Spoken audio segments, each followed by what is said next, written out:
Au mariage de ma sœur, la seule chose qu'on m'a donnée était une assiette de restes.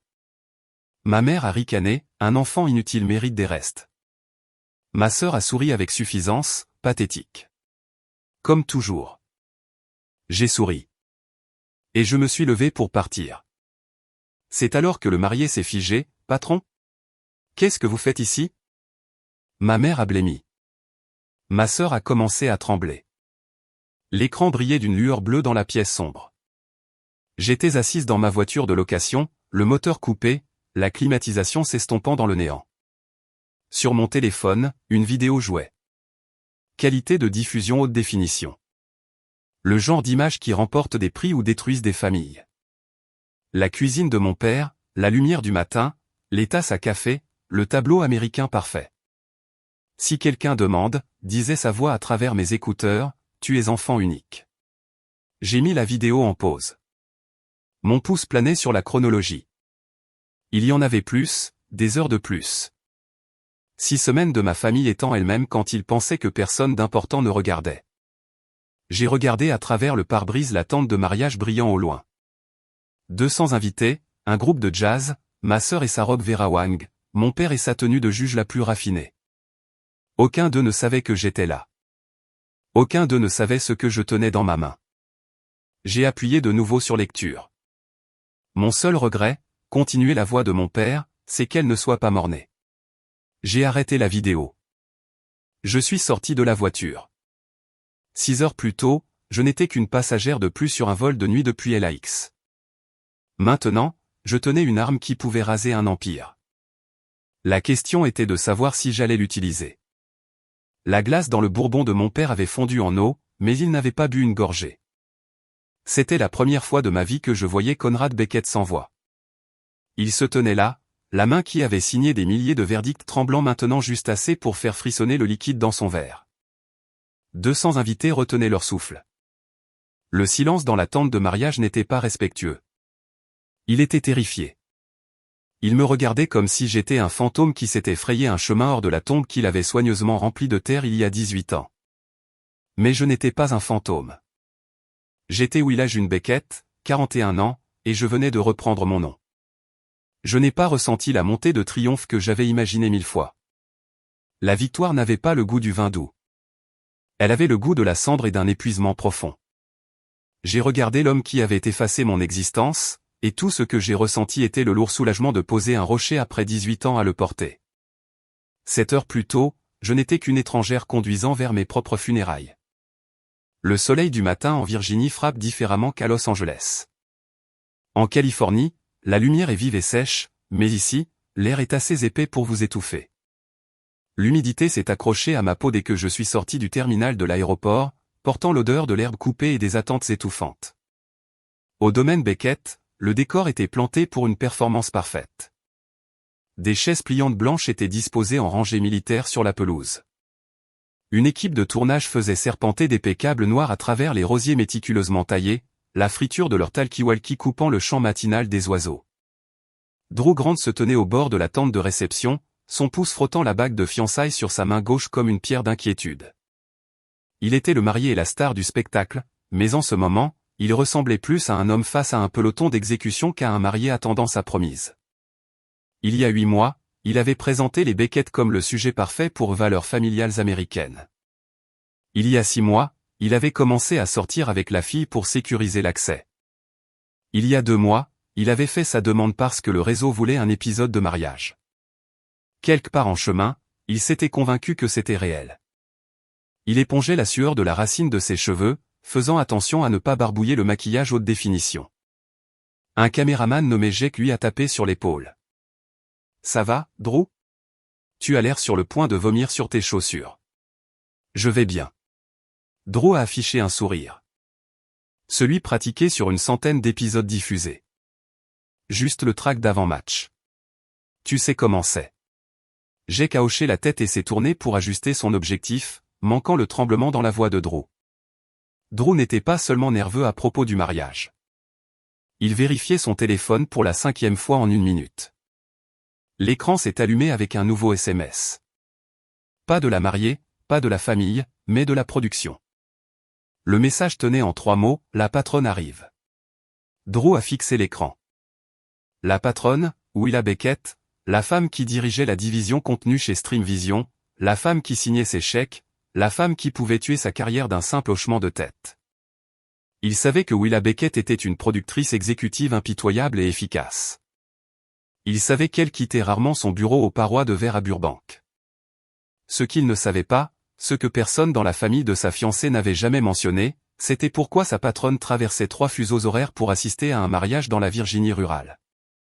À moins que le nom de famille Beckett ne soit pas une coïncidence. Les pneus de ma voiture de location crissaient sur la longue allée de gravier menant au domaine. Ce son, la pierre broyée contre le caoutchouc, m'a instantanément transporté à mes 23 ans. C'était le bruit du départ. Maintenant, c'était le bruit du retour. J'ai vérifié mon reflet dans le rétroviseur. La femme qui me regardait avait les pommettes saillantes de mon père et les yeux verts observateurs de ma mère, mais l'épuisement était entièrement le mien. J'ai ajusté mon chemisier en soie bleu marine. Pas de logo, pas de clinquant, juste un bracelet en or vintage à mon poignet gauche. Le seul cadeau que ma mère m'avait glissé en secret avant de mourir. Le lien physique singulier que j'avais avec cet endroit. Le chauffeur a ralenti à l'arche. Nous sommes arrivés, madame. Merci. Je n'ai pas bougé immédiatement. Mon doigt a tracé le métal froid du bracelet. 18 ans. 18 ans depuis ce dîner de Thanksgiving. 18 ans depuis que le juge Conrad Beckett m'a regardé dans les yeux et a prononcé qu'il n'avait qu'une seule fille et que ce n'était pas moi. Je m'étais dit que je venais pour tourner la page, ce beau mot stérile que nous utilisons dans les salles de scénaristes pour justifier que les personnages fassent des choses stupides. J'avais dit à Gemma, ma vice-présidente du développement, que j'avais besoin de les voir exister heureux sans moi pour pouvoir enfin lâcher prise. Mais quand je suis sorti de la voiture, quand l'odeur des haies de buis a frappé mes poumons, j'ai su que j'étais une menteuse. Je n'étais pas venu pour lâcher prise. Une petite partie pathétique de moi espérait encore, espérait que ma vue déclencherait un regret dans ses yeux. Que mon succès, l'empire que j'avais bâti sur les cendres de son rejet, le forcerait à me reconnaître. J'ai marché vers le jardin, mes talons s'enfonçant légèrement dans le gazon mou. Un quatuor à cordes jouait quelque chose de classique et d'inoffensif. Les invités se mêlaient, flûte de champagne à la main, parlant sur les tons feutrés et polis de la vieille bourgeoisie du Sud. Et puis je l'ai vu. Conrad Beckett se tenait à l'ombre d'un vieux chêne. Ses cheveux étaient argentés maintenant, sa posture légèrement voûtée, mais l'autorité émanait toujours de lui comme de la chaleur. Il riait, un vrai rire éclatant dirigé vers un vieil ami. Il avait l'air heureux. Il avait l'air complètement entier. Ma gorge s'est serrée. Pas de tristesse, mais de la clarté brutale de la chose. Il ne souffrait pas. Il n'avait aucun regret. Pendant 18 ans, alors que je griffais mon chemin vers le sommet, il avait vécu une vie merveilleuse sans moi. Mon absence n'était pas une blessure pour lui. Ce n'était rien. Un bras s'est agité de l'autre côté de la foule. Tante Birdie, la tante excentrique, l'autre mouton noir de la famille, se tenait près du bar avec un verre de liquide ambré à la main. Elle a fait un signe enthousiaste, ignorant les regards en coin de la foule en perles et pastels. C'était la première chaleur que je ressentais depuis que j'avais franchi la frontière de l'État. Conrad a remarqué le signe de Birdie. Il a tourné la tête en suivant sa ligne de mire, et ses yeux se sont posés sur moi. Le temps a semblé bégayer. J'ai retenu mon souffle, attendant la colère, attendant le choc, attendant n'importe quoi. Mais Conrad a juste froncé légèrement les sourcils comme s'il avait repéré une petite tache sur sa manchette de costume autrement parfaite, un désagrément momentané. Puis il s'est détourné. Il m'a tourné le dos et a repris sa conversation, son rire retentissant à nouveau, ne manquant pas un seul battement. Je suis resté cloué sur place, le sang affluant à mon visage. Une tache. C'est tout ce que j'étais pour lui, une salissure à ignorer pour que l'image reste parfaite. J'avais besoin d'un verre ou d'un billet retour pour là. Je me suis faufilé dans la foule à la recherche d'un coin pour respirer. La zone près de la tente de restauration semblait plus calme. Je suis passé devant des piles de caisses d'équipement noires, mes yeux scannant les étiquettes par habitude professionnelle. Caméra Sony FX9, lumière à puture. Ce n'était pas un vidéaste de mariage. C'était du matériel de niveau diffusion. Je me suis arrêté devant une lourde caisse de transport. L'étiquette d'inventaire sur le couvercle portait un logo bleu familier. Streamvision, propriété du département de production. Mon estomac a chuté. Streamvision. Ma compagnie, la plateforme de streaming où j'étais productrice exécutive. Pourquoi notre matériel était-il ici? J'ai sorti mon téléphone, les doigts volants sur l'application de planification interne. J'ai tapé un mot-clé dans la barre de recherche, Beckett. Un seul résultat est apparu immédiatement. Valeurs familiales américaines, spécial mariage Beckett. Mon sang s'est glacé. Valeurs familiales américaines. Le mastodonte de la télé-réalité qui célébrait les idéaux traditionnels. L'une des émissions non scénarisées les mieux notées de la plateforme. Et l'animateur. J'ai levé les yeux. À moins de 10 mètres, Drew Grant parlait à un caméraman. Il ajustait son oreillette, son beau visage montrant une tension que les caméras ne captaient jamais. Drew Grant, mon employé, l'homme dont j'avais approuvé le renouvellement de contrat il y a 2 mois, et il portait un smoking de mariée. Drew Grant épousait ma sœur. J'ai marché vers lui, non pas avec l'hésitation de la fille déshéritée, mais avec la démarche de Willa Beckett, la dirigeante qui pouvait tuer une émission avec un seul email. Drew. Il s'est retourné. Le sourire de qualité industrielle a commencé à se former sur ses lèvres par réflexe, puis est mort d'une mort violente alors qu'il enregistrait qui se tenait devant lui. Ses yeux se sont écarquillés. La couleur a quitté son visage plus vite qu'une marée descendante. Patronne. Sa voix s'est brisée, semblant minuscule face au quatuor à cordes. Quoi? Qu'est-ce que vous faites ici? Patronne marche sur le plateau, Drew, ai-je dit, ma voix si égale qu'elle m'a surprise moi-même. Ici, je pense que belle-sœur convient mieux. Ou peut-être invité non désiré. À toi de choisir. Belle-sœur, a bégayé Drew, les yeux cherchant une sortie. Mais ils ont dit. Ils ont dit qu'il n'y avait qu'une seule fille. Phoebe est enfant unique. Bien sûr qu'ils ont dit ça. J'ai croisé les bras, regardant la panique monter dans sa poitrine. Et depuis combien de temps les filmez-vous? 6 semaines. 6 semaines d'images de développement. Il a dégluti difficilement, la sueur perlant sur sa lèvre supérieure. Nous avons tout enregistré. Interview, segment de style de vie, dîner de famille. Ils n'ont jamais mentionné votre nom. Jamais. Pas une seule fois. Drew s'est rapproché, baissant la voix à un murmure, terrifié que les micros perchés à proximité ne captent la conversation. Willa, écoutez-moi. Je ne savais pas.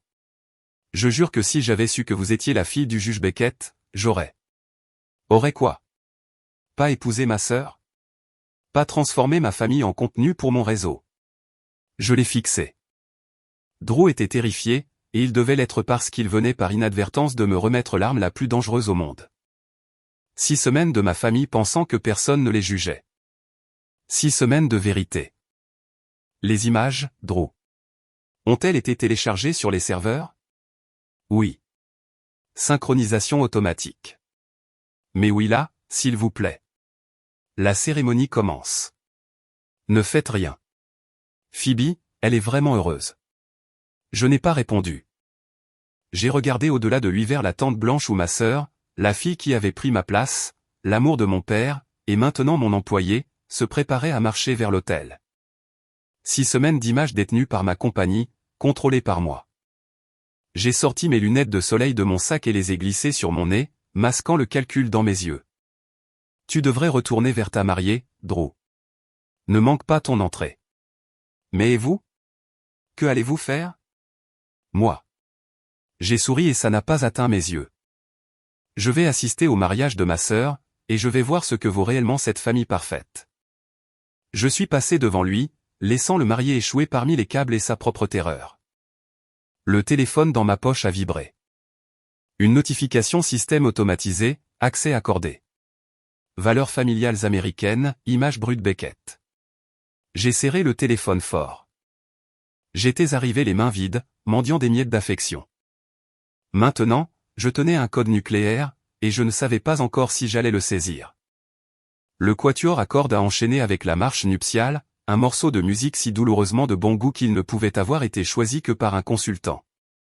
Je me tenais tout au fond du jardin, derrière la dernière rangée de chaises pliantes blanches, mes talons s'enfonçant plus profondément dans le gazon de Virginie. J'avais une ligne de vue dégagée vers la voie d'évacuation.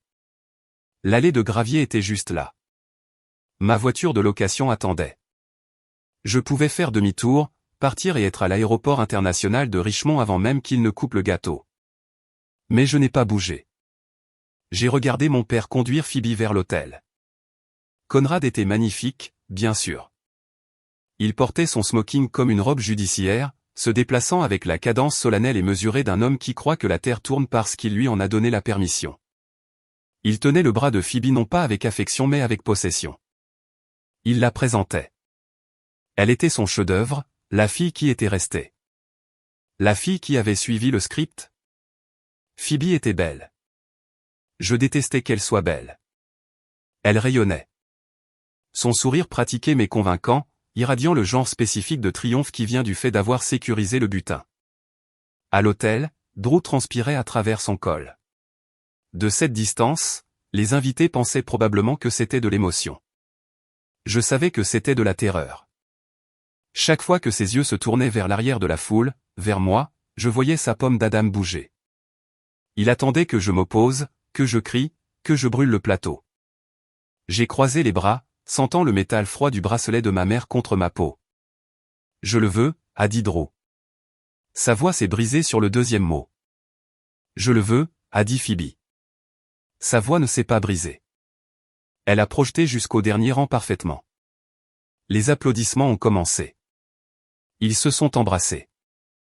La grue de la caméra a plongé pour capturer le moment pour la saison 3, épisode 1. C'était parfait.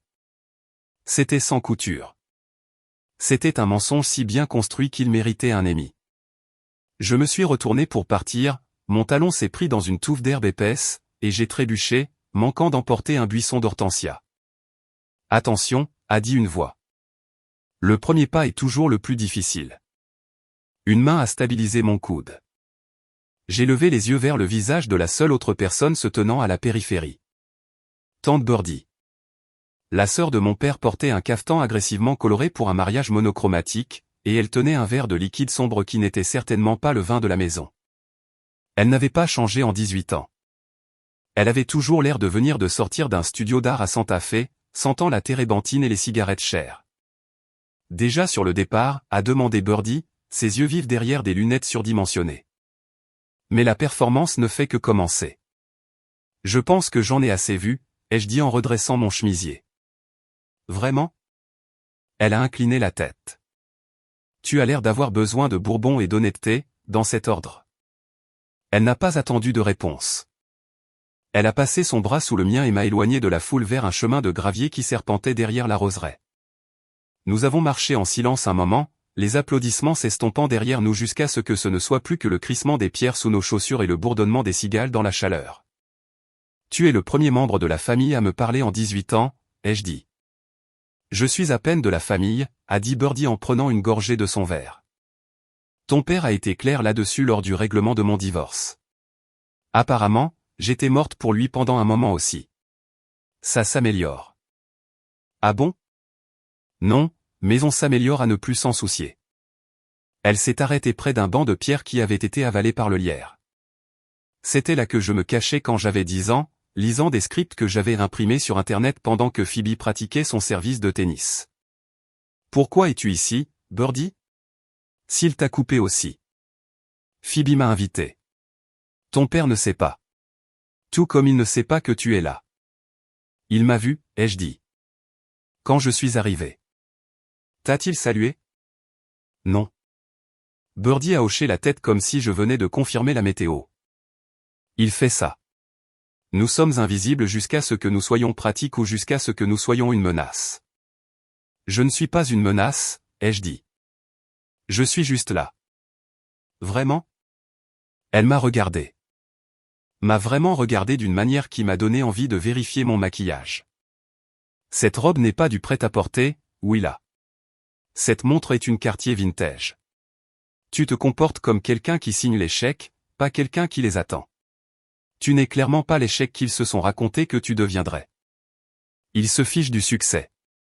Ton père ne se soucie de rien d'autre, a corrigé Birdie. Il ne peut simplement pas admettre quand il a tort. Ta grand-mère m'a dit quelque chose une fois. Elle a dit, Conrad aime l'idée de la famille, jamais les gens réels qui la composent. Je voulais que tu saches que quelqu'un ici voit la vraie toi. Ma gorge s'est serrée. J'ai regardé vers la tente blanche brillant doucement dans le crépuscule comme une lanterne en papier.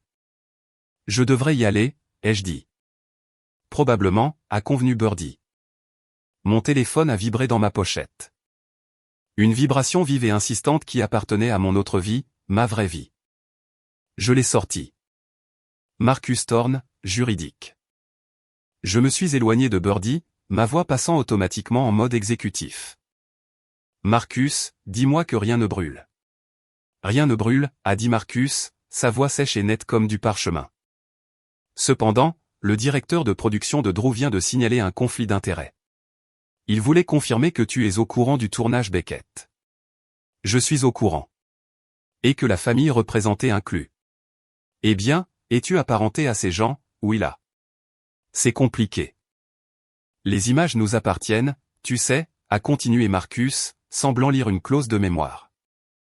Propriété de contenu standard. Tout ce qui est filmé sous notre accord est la propriété de Streamvision. Je connais la clause, Marcus. Bien, parce que j'ai passé en revue certaines images de développement. Du contenu typique de valeur familiale pour la plupart, mais il y a des moments non surveillés. Définis non surveillés. Le patriarche dit certaines choses à propos d'un membre de la famille qui apparemment n'existe pas, a dit Marcus. Il y a eu une pause sur la ligne, une hésitation qui était rare pour lui. La façon dont il parle d'elle, qui qu'elle soit, est assez accablante. Accablante.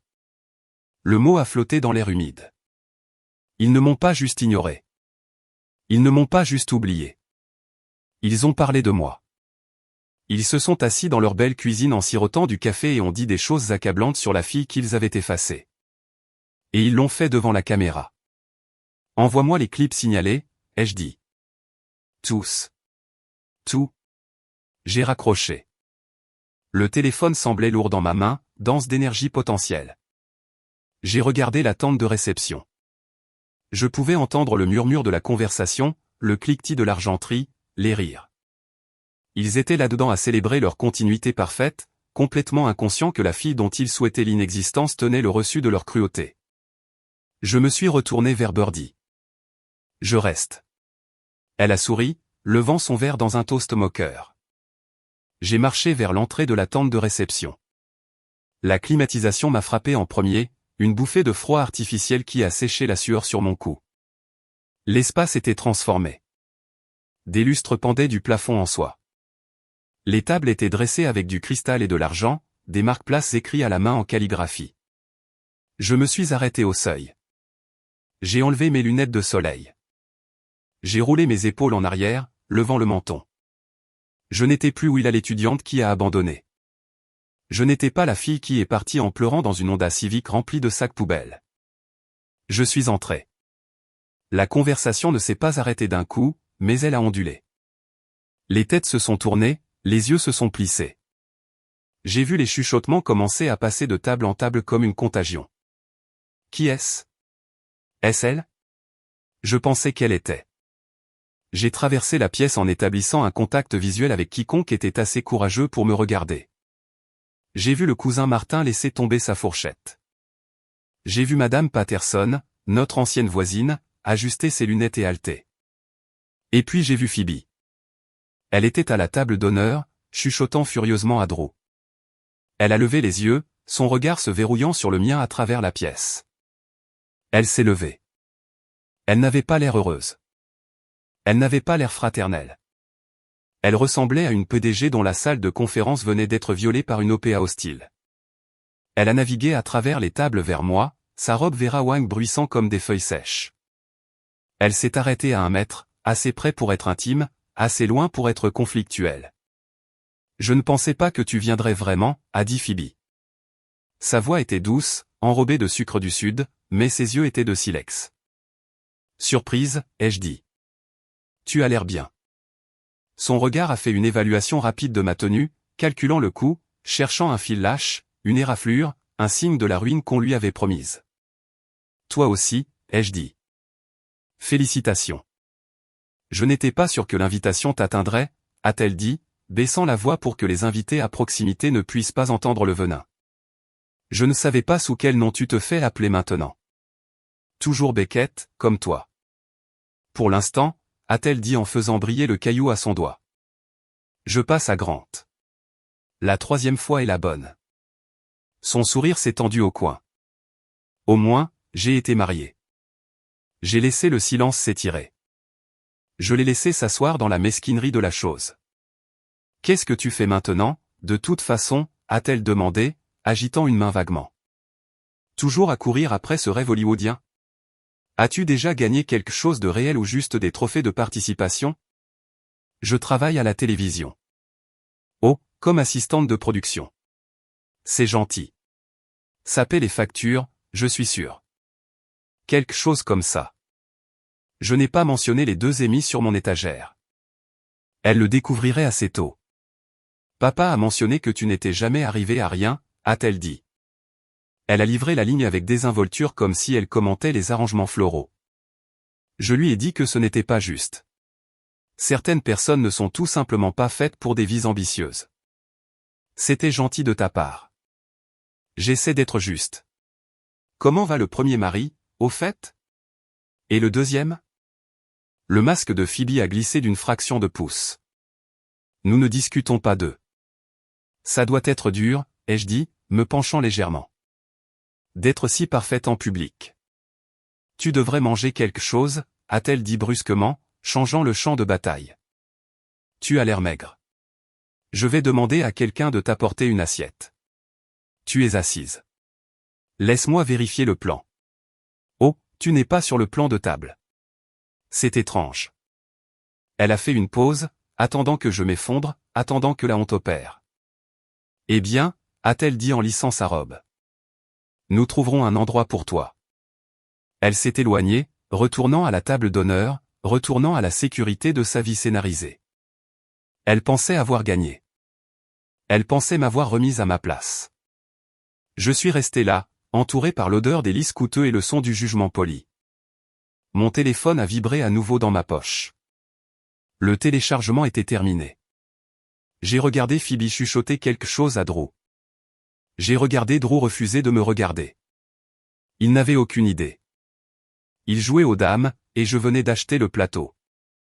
L'adrénaline du départ de Phoebe a commencé à s'estomper, laissant derrière elle une conscience froide et aiguë de mon isolement. La tente de réception était un écosystème d'appartenance, une carte soigneusement organisée des hiérarchies sociales, et j'étais l'espèce invasive. Une organisatrice de mariage frénétique avec un presse-papier et un casque m'a intercepté avant que je ne puisse dériver trop loin. Elle m'a regardé, puis sa liste, puis de nouveau moi avec la panique de quelqu'un réalisant qu'il lui manque une chaise pour faire salle comble. Mademoiselle Beckett, a-t-elle dit, la voix tendue. Je m'excuse. Il semble y avoir une erreur administrative avec le plan de table. Si vous voulez bien me suivre. Elle m'a éloigné du centre de la pièce, passant devant les tables remplies de cousins rieurs et d'amis d'université. Passant devant les centres de table floraux qui coûtaient plus cher que ma première voiture. Nous avons continué à marcher jusqu'à ce que la climatisation devienne plus froide et que l'odeur de côte de bœuf soit dominée par l'odeur de liquide vaisselle et de réchaud. Nous y sommes. Elle a désigné une petite table ronde nichée dans l'ombre près de l'entrée du traiteur. C'était la table de débordement, la table des vendeurs. Il y avait 2 chaises vides et une occupée par un photographe de mariage qui sauvegardait frénétiquement des cartes mémoire sur un ordinateur portable. Il n'a pas levé les yeux. Je me suis assise.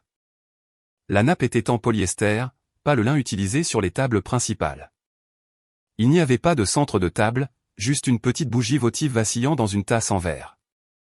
Les portes de la cuisine s'ouvraient et se fermaient à quelques mètres, me bombardant de bruit et de chaleur chaque fois qu'un serveur se précipitait avec un plateau de filet mignon. J'ai lissé la serviette sur mes genoux. Elle était en papier. Tous les autres avaient du tissu. De l'autre côté de la pièce, à la table d'honneur, mon père tenait court. Il était penché en arrière sur sa chaise, faisant tourner son bourbon, ayant l'air en tout point du patriarche bienveillant. Il ne me regardait pas, ce qui signifiait qu'il était absolument conscient d'exactement où j'étais assise. Le service du dîner a commencé. Les serveurs se déplaçaient comme une troupe de danse chorégraphiée, déposant des assiettes de bœuf fumant et d'asperges devant les invités. J'ai regardé la vapeur monter. J'ai regardé le vin couler. Les minutes s'égrenaient. Le photographe à côté de moi a eu son assiette. Il l'a inhalé en 3 minutes et est retourné prendre des photos. Mon couvert restait vide. J'étais assise, les mains jointes sur mes genoux, la colonne vertébrale droite, refusant de vérifier mon téléphone, refusant de regarder en bas. J'étais une dirigeante qui gérait des budgets de centaines de millions. J'avais négocié avec des dirigeants syndicaux et des membres de conseils hostiles. Je pouvais m'asseoir à une table de vendeurs en Virginie et attendre. Finalement, une jeune serveuse a poussé les portes de la cuisine. Elle ne devait pas avoir plus de 19 ans, son uniforme un peu trop grand, ses mains tremblantes alors qu'elle équilibrait une seule assiette. Elle n'a pas établi de contact visuel avec les autres tables. Elle a marché droit vers moi. « Mademoiselle Beckett » a-t-elle chuchoté. « Oui. » Elle a posé l'assiette. Ce n'était pas de la côte de bœuf. Ce n'était pas l'option végétarienne. C'était une collection d'entames, des tranches de bœuf grises et trop cuites qui n'étaient que cartilage et graisse. À côté se trouvait une boule de purée de pommes de terre qui avait clairement été grattée au fond d'un plat de service, encroûtée et sèche. Le petit pain avait une déchirure, comme si quelqu'un en avait arraché un morceau avant de décider qu'il n'en voulait pas. C'était des ordures.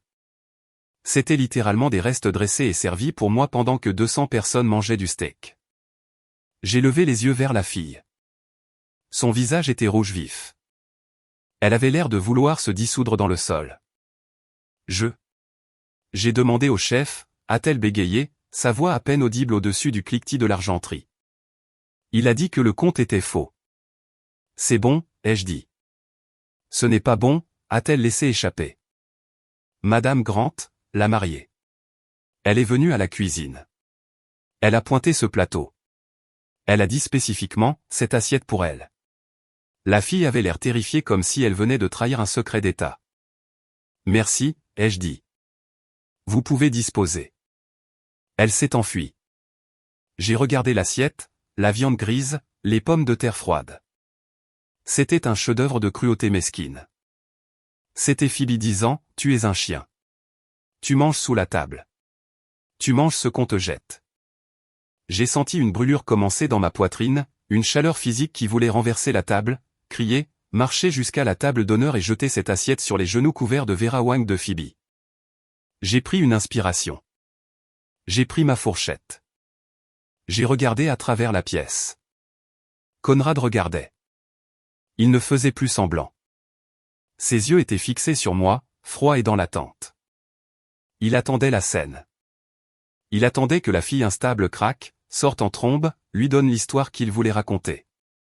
Voyez, elle est dramatique. Elle est ingrate. Nous avons essayé de la nourrir et elle a fait un caprice.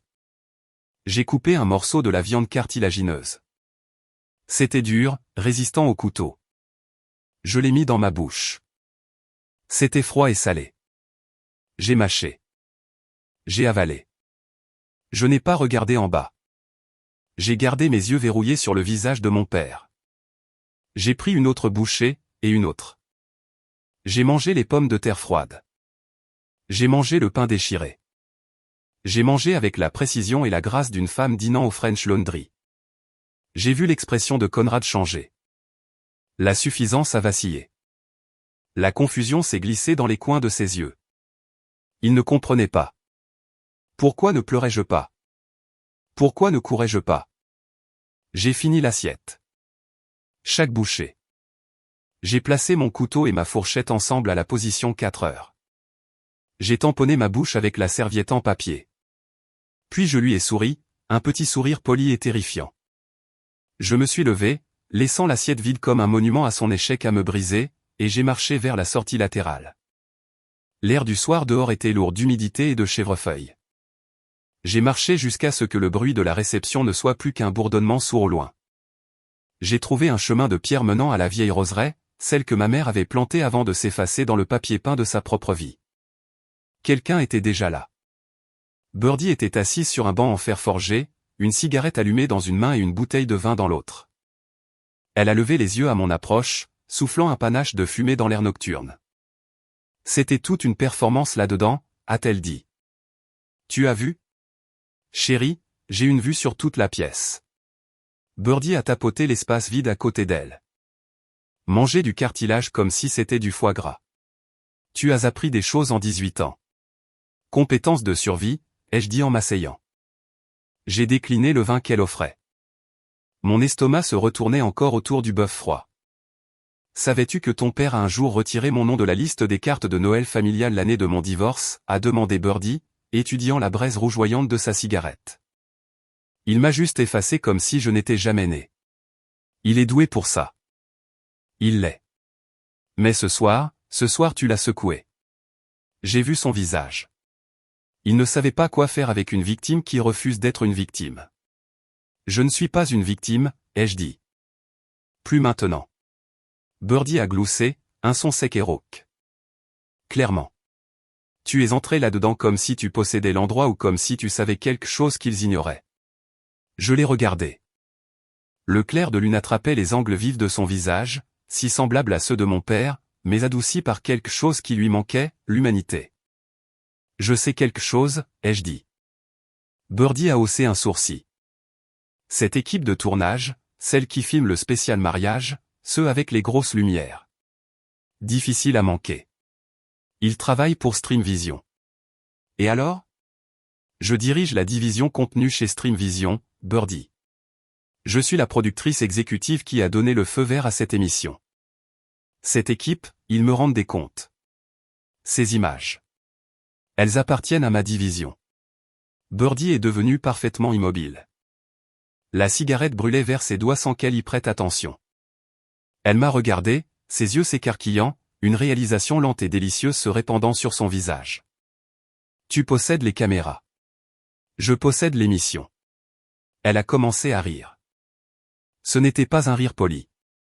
C'était un caquetage, profond et riche et plein de délices méchants. Elle a jeté sa tête en arrière, secouant le banc. Oh, c'est délicieux, a-t-elle haleté. C'est absolument délicieux. Est-ce qu'il sait? Personne ne sait. Sauf Drew. Et maintenant toi. Et qu'est-ce que tu vas faire avec ça? Je ne sais pas encore. Birdie a pris une longue bouffée de sa cigarette, ses yeux scintillant dans le noir. Eh bien, quoi que tu décides, j'aimerais beaucoup avoir un siège au premier rang. Je me suis levé. J'avais besoin de voir ce que j'avais acheté. Je vais à la voiture.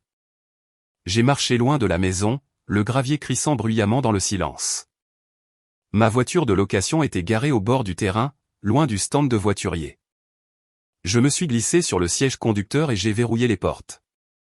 L'intérieur était sombre et calme, un sanctuaire de cuir et de plastique. J'ai sorti mon téléphone. Le fichier que Marcus avait envoyé attendait. Beckett-family-dev-footage-unguarded.zip. J'ai branché mes écouteurs. Je ne voulais pas que ce son touche l'air de Virginie. Je le voulais contenu. J'ai appuyé sur lecture. L'écran s'est allumé. L'angle de la caméra était bas, probablement une GoPro montée sur un comptoir de cuisine ou une prise de vue à la main d'un producteur assis au coin petit déjeuner. L'horodatage indiquait il y a 4 semaines. Mon père était assis en bout de table lisant un journal. Phoebe beurrait un morceau de pain grillé. La lumière du matin était douce, filtrant à travers les baies vitrées. Ça ressemblait à une peinture de Norman Rockwell. Alors, la liste des invités, a dit Phoebe. Sa voix était minuscule à travers les écouteurs. J'en ai envoyé une à l'adresse en Californie pour Willa. Conrad a baissé le journal. Son visage capturé en résolution 4K s'est tordu en un ricanement dont je me souvenais de mes cauchemars. Pourquoi ferais-tu ça? Je ne sais pas, a dit Phoebe. Conscience coupable. C'est ma sœur. Tu n'as pas de sœur, a dit Conrad. Sa voix était calme, autoritaire. La voix de la loi. J'ai une fille. Nous en avons discuté. Je sais, mais si quelqu'un demande. Tu es enfant unique, a continué Conrad en prenant sa tasse à café. Si elle vient, elle sera ignorée. Si elle fait une scène, la sécurité l'expulsera. Elle est une non-entité. Mon seul regret, c'est qu'elle ne soit pas mort-née. Ça nous aurait épargné à tous l'embarras. J'ai arrêté la vidéo. Le silence dans la voiture était assourdissant. Mort-née. Il souhaitait que je sois morte avant de prendre ma première respiration. Il le souhaitait nonchalamment autour d'un café et du journal du matin comme s'il discutait de la météo. J'ai senti un froid se répandre de ma poitrine jusqu'au bout de mes doigts. Ce n'était pas du chagrin. C'était de la clarté. C'était la mort finale et brutale de l'espoir que je n'avais pas réalisé que je tenais encore. J'ai appuyé sur lecture à nouveau. J'avais besoin de tout entendre. Le clip a sauté. Phoebe cette fois riant avec une maquilleuse. Oh, Willa, elle est probablement sous drogue à l'heure qu'il est. C'est ce qui arrive à ces gens quand ils s'enfuient à la prostituée ou toxicomane. C'est triste, vraiment. Coupe franche. Drew assis sur une chaise d'interview ayant l'air sérieux et sain. Les Beckett sont un bel exemple des valeurs familiales américaines. Ils représentent un héritage d'amour et de soutien. L'ironie était si tranchante qu'elle pouvait couper du verre. Mon réseau payait des millions pour diffuser ce mensonge et j'étais celle qui tenait le bouton de montage. J'ai enlevé les écouteurs. Mes mains tremblaient juste un peu. Mon téléphone a sonné. L'écran s'est allumé avec un nom, Drew Grant. Il appelait depuis le mariage. Il se cachait probablement dans une cabine de toilette, terrifié par ce que je regardais. J'ai regardé le téléphone sonner. J'ai regardé le nom clignoter. Je n'ai pas répondu. Je l'ai laissé sonner jusqu'à la messagerie. J'ai regardé par le pare-brise la lueur lointaine de la tente où le groupe jouait une chanson d'amour et où mon père acceptait probablement des félicitations pour sa famille parfaite. Il m'avait effacé. Maintenant, j'avais le pouvoir de leur rendre l'appareil. Je suis resté assise dans la voiture encore 10 minutes. Je n'ai pas pleuré. Je n'ai pas crié. J'ai juste respiré, laissant la climatisation sécher la sueur sur mon cou, laissant le silence s'installer dans mes os. Les images sur mon téléphone étaient une arme, oui, mais les armes sont lourdes. Il faut être assez fort pour les soulever avant de pouvoir tirer. J'ai regardé mon reflet dans le rétroviseur. Le rouge de mes yeux s'était estompé. Mon rouge à lèvres était toujours parfait. Je ne ressemblais pas à une fille qui venait d'entendre son père souhaiter sa mort. Je ressemblais à Willa Beckett, la femme qui avait viré un showrunner pour abus verbal lors d'une session houleuse en salle d'écriture le mois dernier. J'avais l'air capable. J'ai ouvert la portière de la voiture. L'humidité m'a frappé à nouveau, mais cette fois, elle ne semblait pas étouffante. Elle ressemblait à une ambiance. J'ai marché vers la tente de réception. Je ne me suis pas faufilé par l'entrée latérale cette fois. J'ai traversé l'arche principale devant le plan de table calligraphié qui ne portait pas mon nom et j'ai marché sur le plancher de bois franc comme si j'entrais sur un plateau de tournage. L'énergie dans la pièce avait changé. Le service du dîner touchait à sa fin et l'alcool faisait son effet. Les murmures polis s'étaient transformés en rires bruyants.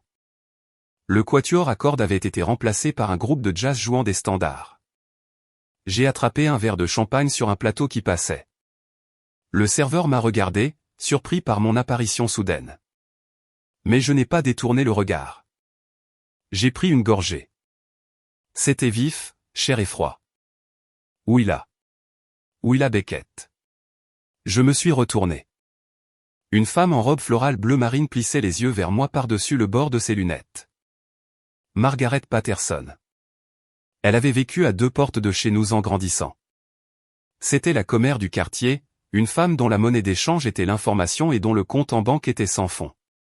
Bonjour, Madame Patterson, ai-je dit. Mon Dieu, je ne vous ai pas vu depuis que vous étiez. Eh bien, une adolescente. Elle m'a regardé de haut en bas, ses yeux s'attardant sur le bracelet manchette. Nous avons entendu dire que vous étiez en Californie. Je le suis. Los Angeles. Pour faire quoi? Mon Dieu, votre père ne vous mentionne jamais. Elle a baissé la voix en un murmure théâtral. Nous avons tous supposé. Eh bien, vous savez. Que vous aviez des difficultés. Il y a 18 ans, ce commentaire m'aurait fait bégayer. J'aurais essayé d'expliquer, de justifier, de me faire assez petite pour tenir dans sa pitié. Maintenant, j'ai juste souri. Je travaille à la télévision, Madame Patterson. Oh, comme actrice? Non, derrière la caméra.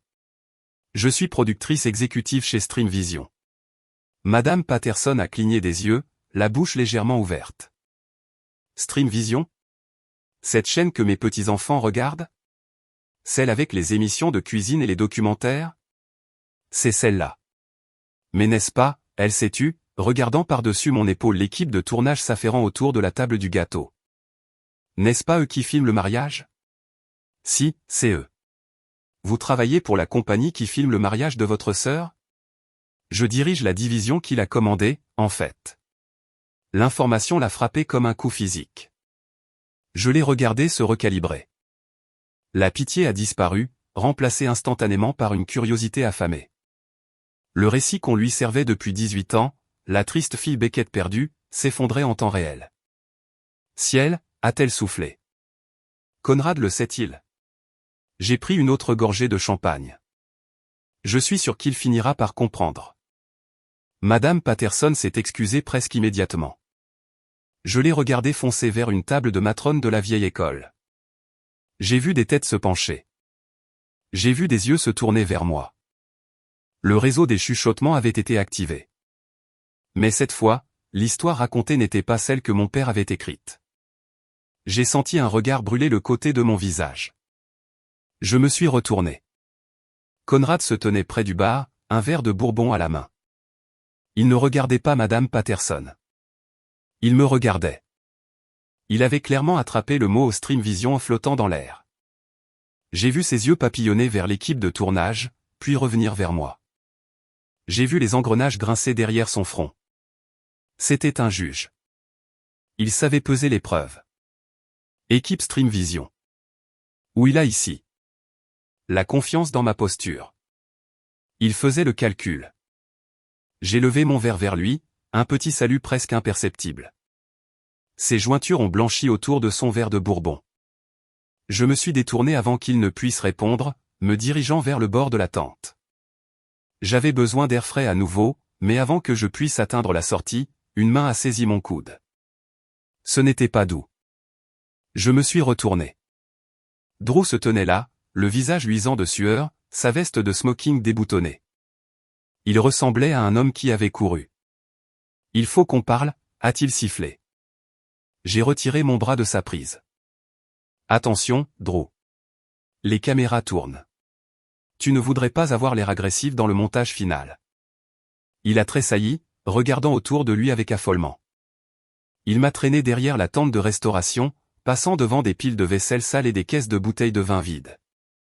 Le bruit des lave-vaisselle industriels fournissait une couche de couverture sonore. « Vous l'avez vu, n'est-ce pas » a-t-il exigé. Sa voix était aiguë et mince. « Vous avez regardé les images. » Une partie, ai-je dit, m'appuyant contre une pile de caisses. Ce n'est pas écouté, je ne savais pas de qui il parlait quand votre père disait ces choses. Quelle chose, ai-je demandé, ma voix calme. La partie où il souhaitait que je sois mort-né, ou la partie où Phoebe m'a traité de prostituée. Drew a grimacé. Il avait l'air physiquement malade. Les deux. D'accord.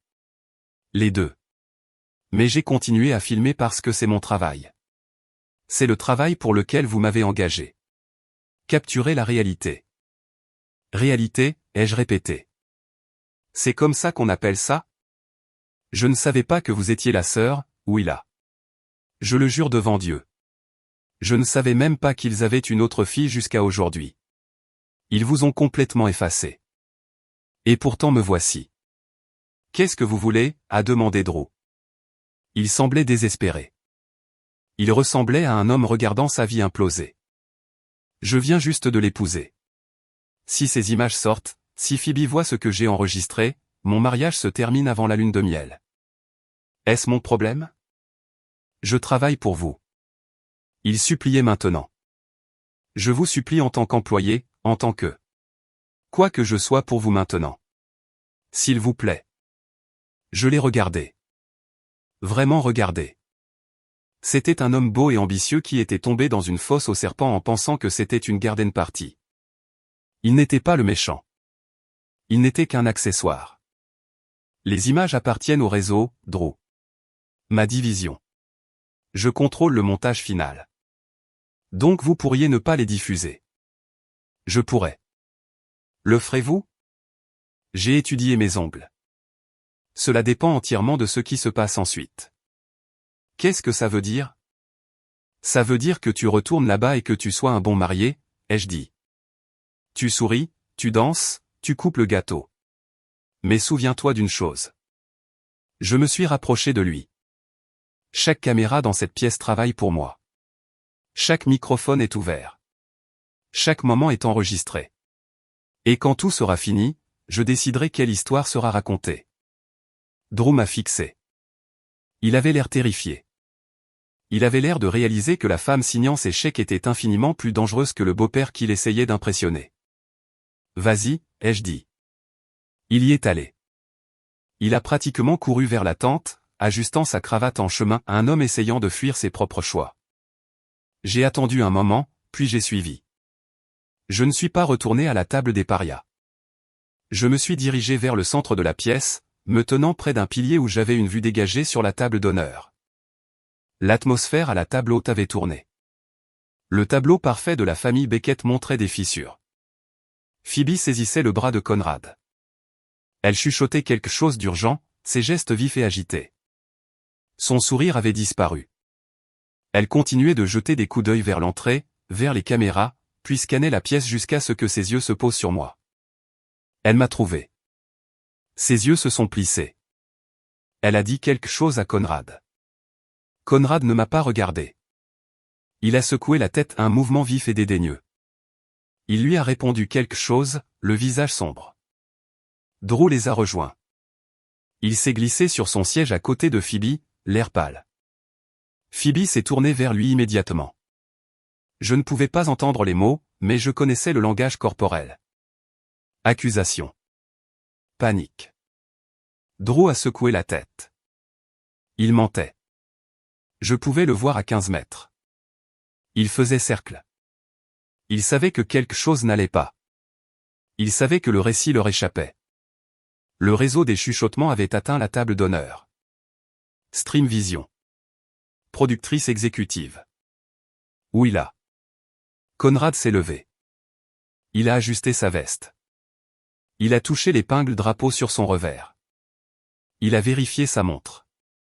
La Rolex en or qui était censée être un héritage familial, celle dont il me disait qu'elle irait à son petit-fils un jour. Il s'est penché et a dit quelque chose au chef d'orchestre. La musique s'est arrêtée brusquement. Un silence est tombé sur la pièce. Mesdames et messieurs, a annoncé le chef d'orchestre, sa voix résonnant dans les haut-parleurs. Le père de la mariée a demandé un moment pour une allocution spéciale. Pas un toast, une allocution. Conrad a marché vers la scène. Il se déplaçait avec l'élan lent et délibéré d'un cuirassé virant dans le port. Il tenait une petite fiche cartonnée à la main, mais je savais qu'il n'en aurait pas besoin. Il avait répété ce discours toute sa vie. Il est monté au micro. Le projecteur l'a frappé, transformant ses cheveux argentés en une auréole. Il avait l'air distingué. Il inspirait confiance. Il ressemblait à l'homme qui avait condamné des centaines de personnes à la prison d'un coup de marteau. Il a scanné la pièce. Ses yeux ont balayé les cousins, les partenaires commerciaux, les vieux amis. Et puis ils se sont posés sur moi. Il n'a pas détourné le regard cette fois. Il a soutenu mon regard. Il n'y avait aucune chaleur dans ses yeux. Il n'y avait aucun regret. Il n'y avait que du calcul. Il me regardait comme un général regarde une fortification ennemie qu'il s'apprête à raser. Birdie est apparu à mon coude. Tu devrais peut-être t'asseoir pour celui-là, a-t-elle murmuré. Je n'ai pas bougé. Je n'ai pas cligné des yeux. J'ai l'intention de rester debout, ai-je dit doucement. Birdie m'a regardé, puis a hoché la tête. Avec du popcorn si je pouvais. Conrad a tapoté le micro. Le son a résonné à travers la tente, un bruit sourd qui ressemblait à un battement de cœur. Amis, famille, invités distingués, a-t-il commencé. Sa voix était chaude, riche, enveloppant la pièce comme une couverture lourde. Aujourd'hui, nous célébrons non seulement un mariage, mais une continuation. Une continuation de valeurs, de traditions, de ce que signifie être un Beckett. La salle était captivée. Il les tenait. Il les avait toujours eus. Mais je savais mieux. Je savais ce qui arrivait. J'avais les images dans ma poche. Je savais ce qu'il disait quand les lumières étaient éteintes. Et maintenant j'allais voir ce qu'il osait dire quand les lumières étaient allumées. Il a pris une inspiration. Il m'a regardé directement à nouveau. Et pour la première fois en 18 ans, j'ai vu une lueur de doute dans ses yeux. Juste une étincelle. Mais elle était là. Il savait. Je savais. Et il allait essayer de me détruire avant que je puisse parler. J'ai tenu bon. J'ai laissé le silence s'étirer. Je l'ai laissé voir que la fille qu'il avait enterrée se tenait juste là, respirant, regardant et tenant la pelle. Vas-y, juge, ai-je pensé. Que le dossier en prenne acte. Un grincement aigu de Larsen a déchiré la tente, rappelant la salle à l'attention. C'était un son violent et qui a fait grimacer 200 personnes à l'unisson. Mais Conrad Beckett n'a pas tressailli. Il se tenait au micro, baigné dans la lueur chaude du projecteur, attendant que le silence soit absolu. Il a laissé le calme s'étirer jusqu'à ce qu'il devienne lourd, jusqu'à ce que le cliquetis de l'argenterie s'arrête et que le bourdonnement de la climatisation semble devenir plus fort. C'était sa salle d'audience maintenant. La famille, a-t-il commencé, sa voix tombant dans ce riche registre de baryton qui avait charmé les jurys pendant 30 ans. Qu'est-ce que cela signifie d'être une famille? Dans notre monde moderne, nous avons perdu de vue cette question. Nous avons laissé la définition devenir lâche, fragile. Mais les Beckett ont toujours su. La famille est un héritage. La famille est la continuité. La famille, c'est savoir qui appartient. Il a fait une pause, laissant les mots se déposer comme de la poussière. Ses yeux ont balayé la pièce, passant sur les visages de sénateurs et de PDG avant de se verrouiller sur moi. Il n'a pas cligné des yeux. C'était un défi direct diffusé à toute la salle. Ma fille Phoebe représente tout ce que j'espérais, a-t-il continué en faisant un geste vers l'endroit où ma sœur était assise, semblant figée dans sa robe Vera Wang. Gracieuse, loyale, un honneur pour notre nom. Quand elle m'a dit qu'elle épousait Andrew, j'ai su immédiatement que c'était un homme qui comprenait la valeur, qui comprenait ce que la famille signifie. Le sourire de Drew était figé, un rictus de terreur. Il connaissait l'ironie mieux que quiconque. Il savait que l'homme parlant de valeur avait souhaité la mort de son autre fille devant la caméra il y a 4 semaines. Je me tenais près du pilier, regardant la performance. J'attendais la mention de l'autre fille. Celle qui avait conduit 18 heures pour être ici. Celle dont la compagnie filmait la mascarade. Ça n'est pas venu. J'ai été béni, a dit Conrad, sa voix enflant d'émotion. D'avoir une fille qui comprend le poids de notre héritage. D'avoir un enfant qui est resté. Une fille. Un enfant. L'effacement était complet. Il ne m'ignorait pas seulement. Il réécrivait la réalité en temps réel. J'ai vu des invités bouger sur leur siège. J'ai vu de vieux amis de ma mère échanger des regards mal à l'aise. Il savait qu'il y en avait 2. Il se souvenait de la rousse qui gagnait les concours d'orthographe de l'école. Mais la voix de Conrad était si certaine, si impérieuse, que pendant un moment, même moi je me suis demandé si j'avais imaginé ma propre enfance. Il a levé son verre à Phoebe et Andrew, à la famille, à ceux qui comptent. La salle s'est préparée à boire. C'était le signal, le moment où tout le monde avale le mensonge avec le champagne. Mais je n'ai pas bu. Au lieu de cela, j'ai fait un pas en avant. Juste un pas hors de l'ombre du pilier et dans le bord du projecteur. Je n'ai pas crié. Je n'ai pas jeté un verre. J'ai simplement verrouillé mes yeux avec mon père à travers l'étendue de la tente. J'ai levé ma flûte haut, la tenant stable dans l'air. J'ai souri. Ce n'était pas un sourire gentil. C'était le sourire d'une productrice qui sait que les rushs vont être spectaculaires. Conrad l'a vu. Il m'a vu refuser de me dissoudre. Il m'a vu refuser d'être le fantôme qu'il voulait que je sois. Et pour la première fois de ma vie, je l'ai vu vaciller. Ses yeux se sont légèrement écarquillés. La main tenant son bourbon a tressailli. Il a manqué un battement dans son propre script. À l'héritage, a-t-il fini, sa voix perdant une fraction de sa puissance. Il a bu rapidement, se retirant du micro comme s'il l'avait brûlé. Les invités ont bu aussi, mais l'atmosphère avait tourné. L'air dans la tente semblait chargé, électrique de la statique des choses non dites. J'ai baissé mon verre sans prendre une gorgée. Le groupe a recommencé à jouer, un numéro de jazz frénétique et entraînant conçu pour effacer la tension de la pièce, mais c'était trop tard. Le seau était brisé. Alors que le service du dîner se débarrassait et que les gens commençaient à bouger, la marée a tourné. Je n'ai eu à chercher personne. Ils sont venus à moi. Ça a commencé par un filet. Monsieur Holloway, le vieil associé de mon père, s'est approché de moi près du bar. Il avait l'air plus vieux, plus mou. Ses yeux remplis d'une confusion qui frisait l'excuse. Où il a-t-il demandé comme s'il n'était pas sûr que j'étais réel. Bonjour, monsieur Holloway. Je dois dire que j'ai été surpris de vous voir. Votre père a donné l'impression que... Eh bien. Que vous étiez incapable de voyager pour raison de santé. Santé?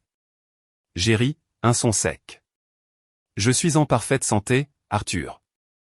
J'ai pris l'avion de Los Angeles ce matin. Los Angeles. Oui, je travaille là-bas. Margaret Patterson, qui écoutait à 1 mètre de là, est intervenue. Elle avait clairement été occupée depuis notre conversation précédente.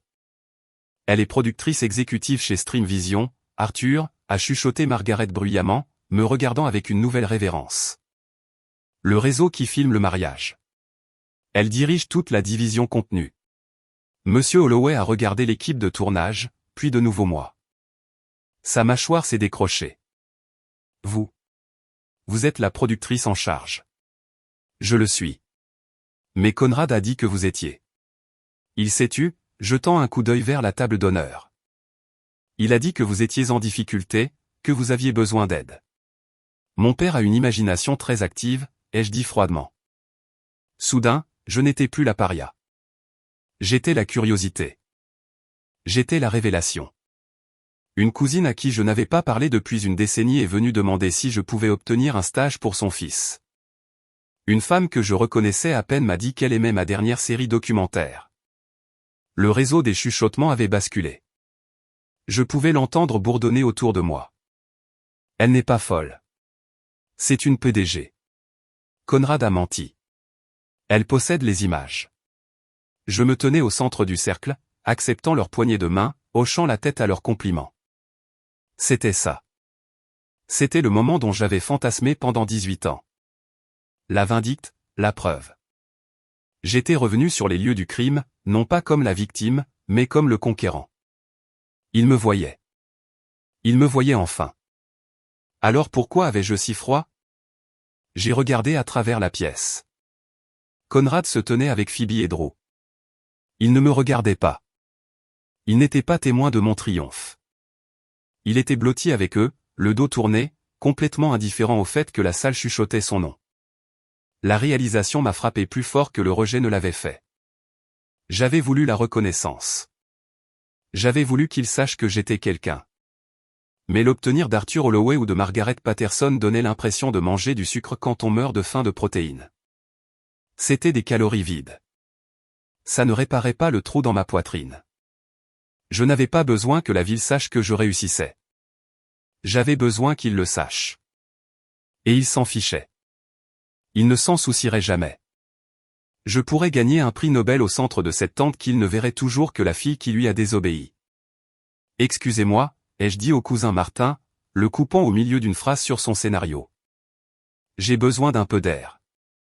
Je me suis éloigné de ma victoire. Elle avait un goût de cendre.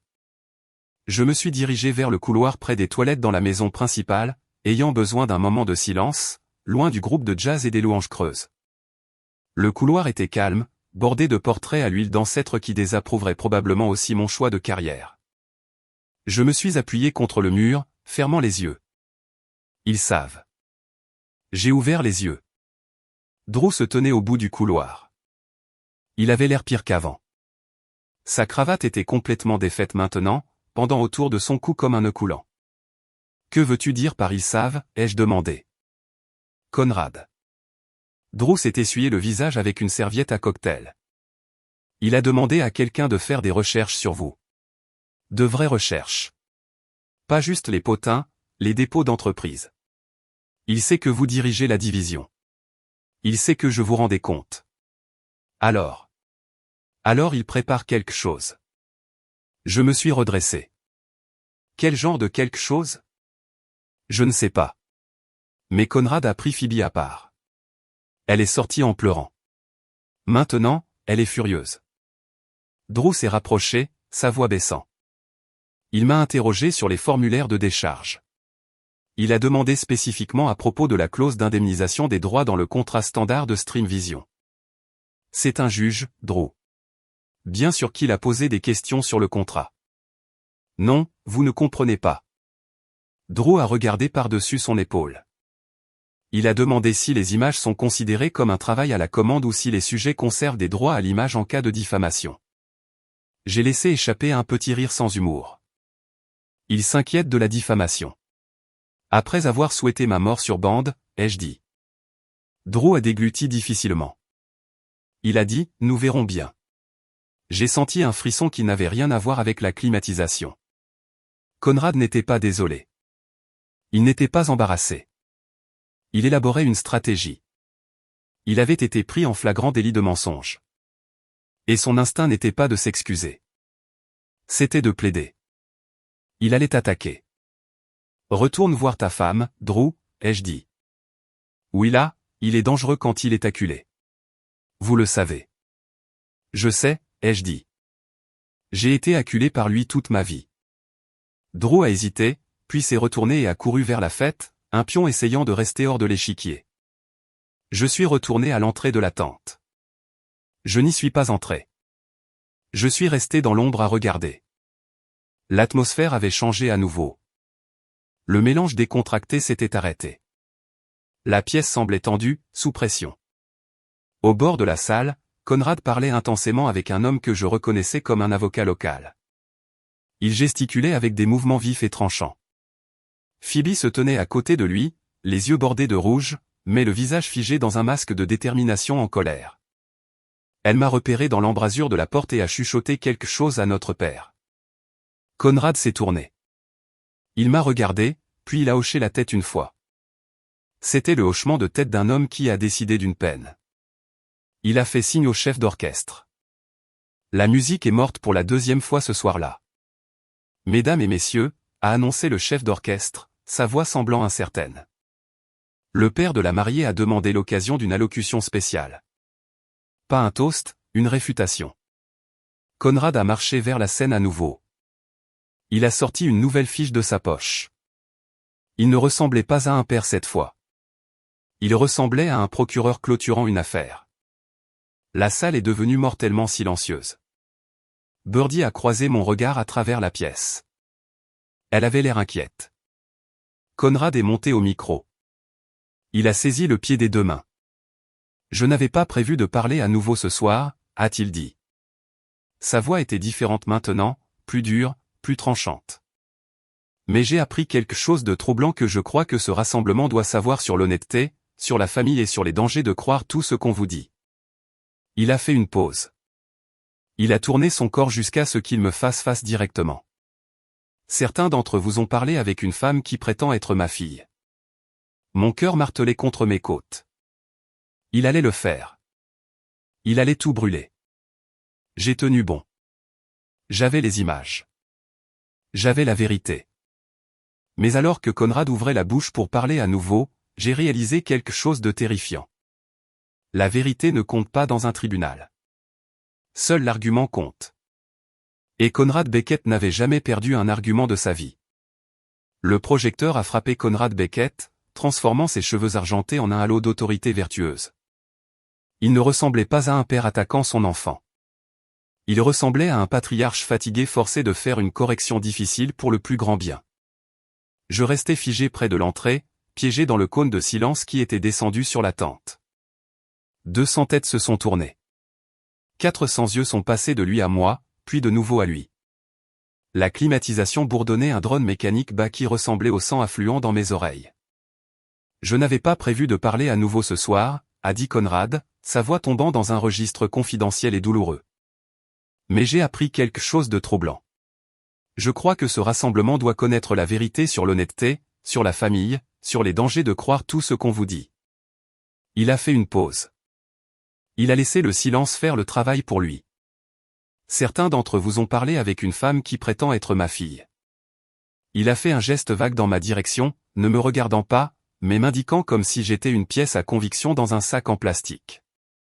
Willa a quitté notre famille il y a 18 ans. Cette partie est vraie. Elle a choisi d'abandonner son éducation, son avenir et sa famille pour ce qu'elle appelait son propre chemin. Ce qu'elle ne vous a pas dit, c'est pourquoi elle est vraiment partie. Mon estomac a chuté. Je savais ce qui arrivait. J'ai vu le récit prendre forme dans l'air entre nous, solide et étouffant. Willa est partie parce qu'elle avait des difficultés, a-t-il dit, la voix lourde d'un regret fabriqué. Avec la stabilité, avec la réalité elle-même, et je suis désolé de le dire, avec des substances. Un halètement a parcouru la pièce. C'était doux, poli, mais ça a aspiré l'oxygène hors de mes poumons. Substance. Il me peignait comme une toxicomane. Il réécrivait ma fuite désespérée pour la survie comme une descente dans la folie. Nous avons essayé de l'aider, a continué Conrad. Il a pris une gorgée d'eau, gagnant du temps pour laisser le mensonge s'imprégner. Sa mère et moi avons passé des années en thérapie familiale. Nous avons payé pour des centres de traitement. Nous lui avons donné toutes les opportunités de guérir. Mais quand elle est venue me voir en voulant abandonner l'école de droit, j'ai dû faire un choix douloureux. J'ai dû fixer une limite. Je lui ai dit que si elle choisissait ce chemin de destruction, elle le choisissait seule. J'espérais que cela la réveillerait. Il a regardé le podium en secouant la tête. Ça n'a pas marché. Je me tenais là, les mains serrées en poing sur mes côtés, mes ongles s'enfonçant dans mes paumes, la douleur aiguë étant la seule chose qui manquerait à la réalité. Il mentait. Il n'y avait pas de thérapie. Il n'y avait pas de centre de traitement. Il n'y avait qu'une table de salle à manger froide et un père disant à sa fille qu'elle était morte pour lui parce qu'elle voulait faire des films au lieu de déposer des dossiers. Mais la salle le croyait. Je le voyais sur leur visage. J'ai vu Madame Patterson couvrir sa bouche avec une serviette. J'ai vu Monsieur Holloway regarder ses chaussures, honteux d'avoir été dupé par la fille toxicomane. Alors quand vous entendez des histoires ce soir de cette femme sur le fait d'être reniée ou effacée, a dit Conrad, sa voix se durcissant. Je vous demande de considérer la source. Une personne troublée cherchant à perturber le mariage de sa sœur pour attirer l'attention, comme elle l'a toujours fait. Il a levé les yeux alors. Il m'a regardé directement. Vous avez peut-être remarqué qu'elle travaille pour le même réseau qui filme cet événement. Pratique, n'est-ce pas? Une femme troublée qui n'a pas pu réussir honnêtement trouvant un moyen de s'insérer dans le moment de sa sœur qui réussit. Il savait pour les images. Drew lui avait dit, et maintenant il les neutralisait avant même que je puisse dégainer l'arme. J'ai été informé qu'il existe des images de conversations familiales privées, a-t-il dit. Des conversations qu'elle pourrait essayer de tordre hors contexte. Laissez-moi être clair. Quelle que soit la version montée qu'elle pourrait vous présenter, rappelez-vous qui fait le montage. Une femme avec une histoire de manipulation, de fabrication, de comportement de recherche d'attention. C'était brillant. C'était maléfique. C'était une stratégie juridique exécutée avec une précision chirurgicale. Si je montrais les images maintenant, je n'exposais pas la vérité. J'étais juste la fille folle présentant ses délires. Il avait rendu la vérité irrecevable. Ma fille Phoebe mérite un mariage sans cette ombre, a-t-il dit en désignant ma sœur. Phoebe fixait la table, le visage pâle, des larmes coulant sur ses joues. Elle ressemblait à une victime. Nous ressemblions tous à ces victimes, mais il avait fait tourner la caméra pour être le héros. Je demande votre compréhension, a-t-il dit. Et je demande à Willa. Il s'est penché vers le micro. Le son a claqué. Je te demande pour une fois dans ta vie de penser à quelqu'un d'autre que toi-même. Laisse ta sœur en paix. Arrête cette vendetta, et obtiens l'aide dont tu as clairement encore besoin. Il a reculé. Il y a eu une pause, un battement d'hésitation, et puis les applaudissements ont commencé. C'était dispersé au début, inconfortable, mais ensuite ça a grandi. C'était le bruit d'une communauté resserrant les rangs. C'était le bruit de 200 personnes décidant que le juge distingué disait la vérité et que l'intruse en chemisier de soie bleu marine était la méchante. Conrad est descendu de la scène. La foule s'est écartée pour lui. il est passé devant moi en allant au bar. Il ne s'est pas arrêté. Il ne m'a pas regardé. Mais en passant, il s'est penché juste assez pour que je l'entende par-dessus la musique de jazz qui enflait. Échec et mat, il a continué à marcher. Je suis resté seul à l'entrée. La fête a repris autour de moi, mais l'espace autour de moi avait changé. C'était un vide physique. Les gens déplaçaient leurs chaises. Les groupes changeaient leur cercle pour me tourner le dos. J'étais radioactive. J'ai cherché n'importe qui. J'ai cherché Madame Patterson. Elle étudiait attentivement un arrangement floral. J'ai cherché Drew. Il était parti. J'ai senti le sang se vider de ma tête. J'ai ressenti l'envie familière et enfantine de disparaître, de rétrécir jusqu'à n'être que de la poussière dans les planches. Cet homme est un monstre. Birdie était à mes côtés. Elle ne me regardait pas. Elle foudroyait le dos de Conrad du regard. Sa prise sur son verre de vin était si serrée que je pensais que le pied allait casser. Il a raison pourtant, ai-je chuchoté. Ma voix semblait étrangère, mince et effilochée. Quoi, a claqué Birdie en se tournant vers moi. À propos de moi cherchant l'attention. Je suis venu ici pour lui, Birdie. Je suis venu ici pour le forcer à me voir, pour le forcer à me reconnaître. Alors peut-être que je suis la méchante dans cette histoire. Peut-être que je suis juste la fille folle qui s'incruste au mariage. Birdie m'a attrapé le bras. Ses doigts étaient osseux et forts. Arrête ça, a-t-elle sifflé. Tu n'es pas la méchante. Tu es l'inconvénient. Il y a une différence. Mais tu pourrais avoir besoin de décider quelque chose maintenant. Décider quoi? Veux-tu gagner ou veux-tu être libre? Parce que ce n'est pas la même chose. Je l'ai regardé. J'ai regardé la pièce pleine de gens qui m'avaient effacé. J'ai libéré mon bras. Je n'avais pas de réponse. Tout ce que j'avais, c'était le besoin écrasant d'être ailleurs. Je me suis retourné et je suis sorti de la tente. L'air nocturne m'a frappé comme un coup physique, frais et humide. J'ai marché vite, mes talons crissant bruyamment sur le gravier. Je ne me suis pas arrêté avant d'atteindre le parking. Ma voiture de location était assise là, une forme sombre sous les projecteurs. J'ai sorti mes clés de mon sac. Mes mains tremblaient tellement que je les ai laissées tomber. Le bruit du métal frappant l'asphalte était fort dans la nuit calme. Je me suis accroupi pour les ramasser. Je suis resté là, accroupi sur le sol, respirant l'odeur de l'essence et de la poussière. Je pouvais partir. Je pouvais monter dans la voiture. Je pouvais conduire jusqu'à l'aéroport. Je pouvais être de retour dans mon bureau aux parois de verre à Burbank demain matin. Je pouvais prétendre que cela n'était jamais arrivé. Mais si je partais, il gagnait. Si je partais, sa version de l'histoire devenait la seule version. Je serais la fille toxicomane pour toujours. Je serais le conte d'avertissement raconté au dîner de Richmond pour les 20 prochaines années. Avez-vous entendu parler de l'autre fille de Conrad? Tragique. Elle est arrivée défoncée au mariage. A dû être priée de partir. Je me suis levé, serrant les clés jusqu'à ce qu'elles s'enfoncent dans ma paume. J'ai regardé la tente. Elle brillait contre le ciel sombre, un phare de chaleur et d'exclusion. J'avais les images. Je pouvais les publier. Je pouvais les télécharger sur le serveur tout de suite, taguer chaque bloc de potin du pays et brûler la réputation de Conrad Beckett jusqu'au sol d'ici le matin. Je pouvais prouver qu'il était un menteur. Je pouvais le détruire. Ça ferait du bien pendant une minute et puis quoi? Ensuite, je serais la fille qui a atomisé sa famille. Je me définirais toujours par ma relation avec lui. Je réagirais toujours à lui. Je serais toujours piégé dans son récit, jouant juste le rôle de l'antagoniste au lieu de la victime. J'ai regardé mon poignet. Le bracelet manchette en or a attrapé le clair de lune. Ma mère me l'avait donné dans la buanderie enveloppé dans un mouchoir, chuchotant que je devrais le cacher de papa. Elle savait. Elle savait ce qu'il était. Elle est restée et elle s'est flétrie. Mais elle savait.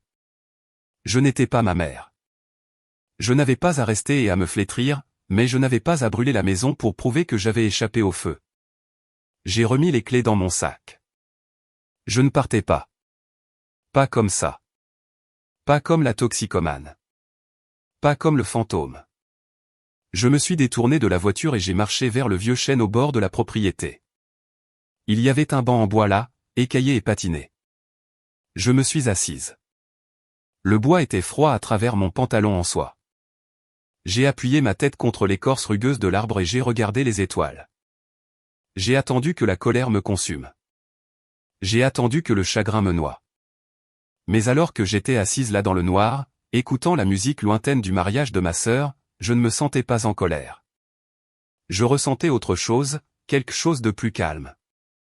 Je sentais le début de la fin, pas de moi, mais de lui. Le chêne était plus vieux que la maison, plus vieux que le nom Beckett, et certainement plus vieux que la querelle qui venait de se jouer dans la tente. Je me suis assise sur le banc de bois écaillé, le dos pressé contre l'écorce rugueuse, et j'ai écouté le silence. Ce n'était pas un silence parfait. Le groupe de jazz jouait toujours à 400 mètres de là, la ligne de basse martelant comme un mal de tête lointain. Mais ici dehors dans le noir, les grillons étaient plus forts que la musique. L'air se rafraîchissait, dépouillant l'humidité de la journée et laissant un froid qui s'infiltrait à travers la soie fine de mon chemisier. Je n'ai pas frissonné. Je n'ai pas bougé. Je n'ai pas attrapé mon téléphone pour vérifier mes emails ou faire défiler les images ou envoyer un SMS à Gemma. Pour la première fois depuis des années, je suis juste restée assise. À Los Angeles, l'immobilité est un handicap. Si vous restez immobile, vous perdez des parts de marché. Si vous êtes calme, quelqu'un d'autre présente votre idée. Ma vie était une série de mouvements cinétiques, un requin qui devait continuer à nager pour respirer. Mais ici, sous les branches où je me cachais quand j'avais 8 ans, l'élan est mort. J'ai fermé les yeux et les années se sont compressées. J'avais 8 ans, me cachant ici parce que Conrad m'avait dit que mon histoire sur un dragon était dérivée et puérile. Ma mère m'avait trouvé. Elle n'a rien dit. Elle ne l'a pas contredit. Elle s'est juste assise à côté de moi sur ce banc, sa hanche touchant la mienne, fixant les lucioles jusqu'à ce que je sois prête à rentrer. J'avais 16 ans, assise à cet endroit exact, mon journal ouvert sur mes genoux. Je venais de leur dire que je voulais étudier le cinéma à NYU. Aucune fille à moi n'étudie la fiction, avait-il dit. Droit, médecine, ou rien. J'avais écrit dans les marges de mon cahier, un jour, ils verront.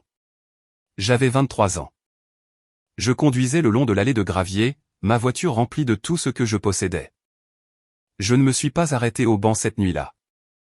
Je pleurais trop fort pour le voir. J'ai conduit jusqu'à ce que j'atteigne l'autoroute, et j'ai continué à conduire jusqu'à ce que l'océan Atlantique se transforme en Pacifique. J'ai ouvert les yeux. Les étoiles étaient visibles à travers la canopée de feuilles, indifférentes et froides. J'avais passé 18 ans à essayer de répondre à une seule question, qu'est-ce qui n'allait pas chez moi? Pourquoi étais-je celle qui était morte pour lui? Pourquoi étais-je celle qui pouvait être effacée? Je pensais que la réponse était le succès. Je pensais que si je construisais une vie assez grande, si je gagnais assez d'argent, si je gagnais assez de prix, la masse pure de mon existence le forcerait à me reconnaître. Je pensais que je pouvais acheter mon retour dans son respect. Mais ce soir, il avait regardé une pièce pleine de gens et m'avait traité de menteuse. Il avait regardé mon succès et l'avait appelé instabilité. Les images sur mon téléphone n'étaient pas seulement un levier. C'était une preuve, mais pas du genre que je pensais. Ça ne prouvait pas qu'il était un monstre. Ça prouvait qu'il était immuable. Il était de pierre. Et vous pouvez crier sur une pierre jusqu'à ce que votre gorge saigne. Vous pouvez la frapper avec un marteau jusqu'à ce que vos mains se cassent, mais elle ne sera jamais autre chose qu'une pierre. Ce n'était pas ma faute. La pensée est montée dans ma poitrine, légère comme une bulle. Ce n'était pas ma faute s'il ne pouvait pas m'aimer. Ce n'était pas ma faute s'il avait besoin d'un miroir au lieu d'une fille. J'ai baissé les yeux sur mon poignet. Le bracelet manchette en or a attrapé le clair de lune. Ma mère me l'avait donné, mais elle ne s'était jamais levée pour moi. Elle m'avait aimé dans le noir où c'était sûr. C'était son choix. Ce n'était plus mon fardeau à porter. Des pas ont crissé sur l'herbe. C'étaient des pas lourds, délibérés. Je ne me suis pas retourné. Je savais qui c'était. Birdie s'est assise à côté de moi. Elle a placé une bouteille de bourbon cher sur le banc entre nous et 2 verres en cristal qu'elle avait clairement libérés du bar. « Tu es toujours là » a-t-elle dit. Je suis toujours là. La plupart des gens seraient partis à l'heure qu'il est. Ils seraient à mi-chemin de l'aéroport en composant une lettre de cessation et d'abstention dans leur tête. J'ai failli, ai-je dit. J'ai pris la bouteille et versé une quantité généreuse dans l'un des verres. J'ai failli courir. Birdie a pris l'autre verre. Elle n'a pas versé. Elle a juste tenu le cristal, le tournant au clair de lune. J'avais 32 ans quand Conrad m'a coupé les vivres, a-t-elle dit. Sa voix était rauque, usée par des décennies de cigarettes et de vérité dure. Mon divorce n'était pas propre. Mon mari avait des relations. Il avait de l'argent. Il avait l'adhésion au club. La famille a préféré sa version de l'histoire. C'est là que tu as déménagé à Asheville. Finalement. D'abord, j'ai passé 2 ans à essayer de gagner. J'ai essayé de prouver que je n'étais pas la femme difficile qu'il disait que j'étais. Je me suis présenté à des fêtes où je n'étais pas invité. J'ai écrit des lettres. J'ai essayé d'être parfaite. Est-ce que ça a marché? Non. Birdie a pris une gorgée de bourbon, grimaçant légèrement. Parce que gagner leur jeu signifie jouer selon leurs règles. Et leurs règles sont conçues pour qu'ils gagnent toujours. Si tu parles, tu es dramatique. Si tu restes silencieuse, tu admets ta culpabilité. Si tu réussis, tu es arrogante. Si tu échoues, tu es exactement ce qu'il disait que tu étais. J'ai bu un verre. Le bourbon brûlait chaud et propre. Alors, qu'est-ce que tu as fait? J'ai arrêté de jouer, a dit Birdie. J'ai commencé mon propre jeu, mes propres règles, ma propre définition du succès. Aussi simple que ça. Dieu, non. Ça a pris des années. Ça a pris de la thérapie. Ça a pris beaucoup de mauvais cours de poterie et quelques amants terribles. Elle a ri, un aboiement bref et sec. Mais je suis arrivé ici. Libre. Le mot pour ça est libre. Elle s'est tournée pour me regarder. Ses yeux étaient des piscines sombres dans l'ombre. Que penses-tu que je devrais faire, Willa? Je pense que tu le sais déjà, a dit Birdie. Tu ne demandes pas la permission. Peut-être que si. Alors voici la seule permission qui compte.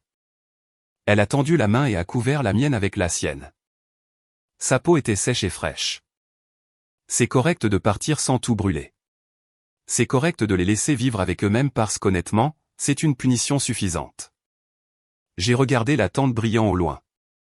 Conrad ne changerait jamais. Phoebe ne lui échapperait jamais. Elle venait d'échanger une cage pour une autre. Drew apprendrait lentement et douloureusement dans quoi il s'était marié. Si je publiais les images, je les détruirais. Je prouverais que j'avais raison, mais je prouverais aussi que je me souciais encore de ce qu'ils pensaient. Je prouverais que je mendiais encore leur réaction. J'ai posé le verre sur le banc. J'y retourne, ai-je dit. Je sais. Birdie a pris la bouteille. Je me suis levé. Mes jambes semblaient stables. Le tremblement de mes mains avait disparu. J'ai marché vers la tente de réception. Je ne me suis pas pressé. J'ai marché avec le pas facile et mesuré d'une femme qui n'a nulle part où être si ce n'est exactement là où elle est. J'ai sorti mon téléphone de ma poche. J'ai ouvert l'application de messagerie et trouvé le nom de Marcus. Tu le paquet, ai-je tapé. Nous ne diffusons pas les images de la famille Beckett. 3 points sont apparus immédiatement. Puis une réponse, tu es sûr? C'est de l'or.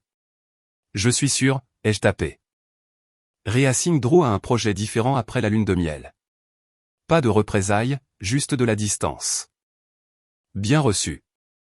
J'ai glissé le téléphone dans ma poche.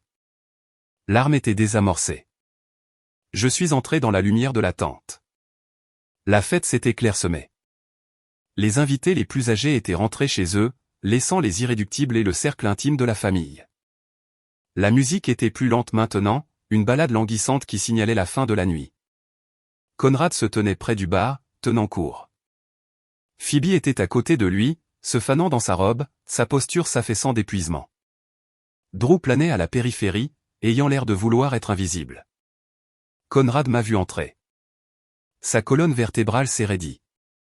Il a ajusté sa position, se préparant à l'impact. Il pensait que je revenais pour me battre. Il pensait que je revenais pour crier. Il était prêt pour une scène. Je n'allais pas lui en donner une. Je me sentais légère. C'était une sensation étrange, physique et flottante. Le lourd manteau de honte que je portais depuis que j'avais 23 ans a glissé de mes épaules et s'est dissous dans le sol. Je me suis souvenu de ce que Gemma m'avait demandé au téléphone, « De quoi as-tu besoin ?» Je savais maintenant. Je n'avais pas besoin de leur amour. Je ne l'aurais jamais. Je n'avais pas besoin de leur reconnaissance. C'était une monnaie sans valeur. Je n'avais pas besoin de leur destruction. C'était leur travail, pas le mien.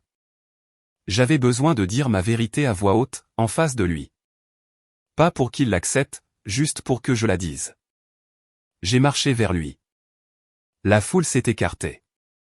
Il me regardait avec des yeux sentant le changement de pression atmosphérique. Je ne les ai pas regardés. Je n'ai regardé que mon père. C'était le dernier acte, et pour la première fois dans l'histoire de la famille Beckett, c'était moi qui écrivais la fin. La glace dans le bourbon de Conrad a cliqueté contre le cristal, un son aigu et fragile qui a traversé le murmure bas des invités restants. Je me tenais au bord de la piste de danse, le regardant. Il tenait court près du bar, appuyé d'un coude sur le bois poli, sa posture détendue. Il ressemblait à un homme qui avait traversé une tempête et en était sorti sec de l'autre côté. Il pensait avoir gagné. Il pensait que son discours avait neutralisé la menace, m'avait peinte comme la méchante et avait assuré son héritage pour un autre cycle d'actualité. Phoebe se tenait à côté de lui, mais elle ne se détendait pas. Elle se fanait. Ses épaules étaient affaissées, le corsage de sa robe Vera Wang lui rentrant clairement dans les côtes après 12 heures de performance. Drew était là aussi, planant à la périphérie du cercle, regardant son téléphone comme s'il souhaitait pouvoir se dissoudre dans l'écran. J'ai fait un pas en avant. Le bruit de mes talons sur le parquet n'était pas fort, mais il était distinct. Les têtes se sont tournées. Les chuchotements qui s'étaient éteints ont repris, ondulant vers l'extérieur depuis le bar comme des vagues d'une pierre jetée dans un étang. Elle est revenue. Je pensais qu'elle était partie. Que fait-elle ? Conrad a vu la pièce changer avant de me voir. Il a redressé sa colonne vertébrale, le patriarche détendu disparaissant instantanément, remplacé par le juge. Il a serré la mâchoire. Il a préparé son visage pour la magnanimité, pour le père chagriné traitant avec la fille prodigue une dernière fois. J'ai marché droit vers lui. Je ne me suis pas arrêté avant d'être à l'intérieur du cercle de son influence, assez près pour sentir l'eau de colonne chair qui s'attardait dans ma mémoire sensorielle depuis 2 décennies. « Où il a-t-il dit. Sa voix était assez forte pour que le public entende. Je pensais que tu étais parti. Pas tout à fait encore, ai-je dit. Si tu es venu t'excuser, a-t-il commencé en levant une main comme pour me bénir. Je veux que tu saches que nous sommes prêts à, je ne suis pas venu pour ça. Ses sourcils se sont levés. Une lueur d'agacement véritable a traversé son visage. Alors je ne suis pas sûr de ce que tu espères accomplir ici. Je n'attends rien, papa. Le mot a atterri lourdement dans l'espace entre nous. Papa. Je ne l'avais pas appelé comme ça en 18 ans. Je l'ai vu tressaillir, une minuscule contraction involontaire des muscles autour de ses yeux. Cela a dépouillé le vernis judiciaire pendant une microseconde, laissant juste un homme vieillissant debout devant l'enfant qu'il avait jeté. J'ai besoin de te dire quelque chose, ai-je dit, gardant ma voix basse. Juste une fois, ensuite je partirai. Tu ne me reverras jamais. Mais j'ai besoin que tu entendes ça. Il a regardé autour de lui. Il calculait le risque. Une scène publique, un piège. Il a regardé les caméras qui tournaient encore dans les coins de la pièce. Je ne pense pas que ce soit le moment approprié, a-t-il dit avec raideur. Ce n'est pas une demande, ai-je dit. Je n'ai pas crié. Je n'en avais pas besoin. L'autorité dans ma voix n'était pas quelque chose qu'il m'avait donné. C'était quelque chose que j'avais construit brique par brique dans des salles de conseil où il n'entrerait jamais. Il s'est figé. Il m'a regardé. M'a vraiment regardé et a réalisé pour la première fois qu'il ne regardait pas une fille. Il regardait une égale. Il a hoché la tête une fois. Les invités autour de nous ont senti le changement de pression atmosphérique. Ils ont reculé, élargissant la bulle d'espace autour de nous, faisant semblant de regarder leur boisson tout en tendant l'oreille pour entendre chaque syllabe. J'ai passé 18 ans à essayer de comprendre ce que j'avais fait de mal, ai-je dit. Ma voix était stable, claire comme une cloche. J'ai passé 18 ans à essayer de comprendre pourquoi choisir ma propre carrière me rendait morte pour toi. Pourquoi tu pouvais m'effacer si complètement de ta vie? Willa, a-t-il averti, sa voix tendue. Je n'ai pas fini. Il a fermé la bouche. Je pensais que si je réussissais assez, tu serais obligé de me voir, ai-je continué. Je pensais que si je gagnais assez de prix, si je gagnais assez d'argent, si je te prouvais que tu avais tort assez fort, tu finirais par l'entendre. Je pensais que ton rejet était un jugement sur ma compétence. J'ai observé son visage. Il avait l'air mal à l'aise. Il déplaçait son poids, cherchant une sortie, mais il n'y avait nulle part où aller. Il était piégé dans le récit qu'il avait créé. Mais ce soir, tu m'as appris quelque chose, ai-je dit. Quand tu t'es levé là-haut et que tu m'as traité d'instable. Quand tu as fait de moi une méchante pour protéger ta propre réputation. Quand tu as menti à 200 personnes sur notre histoire. Tu m'as montré qui tu es. Pas le géant que j'avais fait de toi dans ma tête, mais qui tu es réellement. Je protégeais cette famille, a-t-il sifflé. Non, ai-je dit doucement. Tu te protégeais toi-même, ton image, ton récit. C'est tout ce que tu as jamais protégé. Nous n'étions que des accessoires dans ta pièce, papa. Et je suis sorti du script. Il a ouvert la bouche pour argumenter, pour lancer la défense qu'il avait préparée, mais je l'ai coupé. J'ai les images, tu sais. Il s'est immobilisé. J'ai 6 semaines de rush brut, ai-je dit. Jeté dans la cuisine souhaitant que je sois mort-né. Jeté disant à Phoebe que je n'existe pas. Jeté m'effaçant systématiquement et cruellement en vidéo haute définition. Tout est enregistré, et légalement, c'est à moi. La couleur a quitté son visage.